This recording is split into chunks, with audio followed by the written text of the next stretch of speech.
بقى أنا على آخر الزمن يجي الريتينول يعلمني الأدب ويخليني ما أقدرش أستخدمه كل يوم واستخدمه يوم بعد يوم وساعات في الأسبوع مرة. ده يا جماعة الريتينول كوس دباها. ايه يا جماعة الريتينول ده بيرفكت في المفعول، بيرفكت في كل حاجة. اولا هو قوامه مايل للقوام الزيتي، مش بيورلي سيرم، بس مش بيضايق خالص زي ما انتوا شايفين على وشي، بيعمل جلو حلوة قوي، بيخليكي كده عامله زي جليز دونت، وتحطي المويسترايزر بتاعك قبل ما تنامي وهتصحي تاني يوم كأنك عامله فيشل. 2.5 بيور ريتينول، وكمان فيه هايلورونيك اسيد وفيتامين اي ونايسيناميد.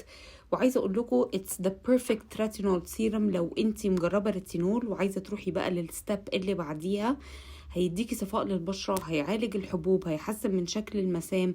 اتس ذا بيرفكت ريتينول، وحجمه ضعف السيرم العادي 60 ملم. يعني ده اكتر ريتينول انا ممكن اكرره. انتوا عارفين ان انا ما بحبش اكرر السيرمز، بس الريتينول ده is one of the very best ever لكل انواع البشرة. بس ما تستخدميهوش لو انتي اول مرة تستخدمي الريتينول، غير لو بالتدريج. تحفة.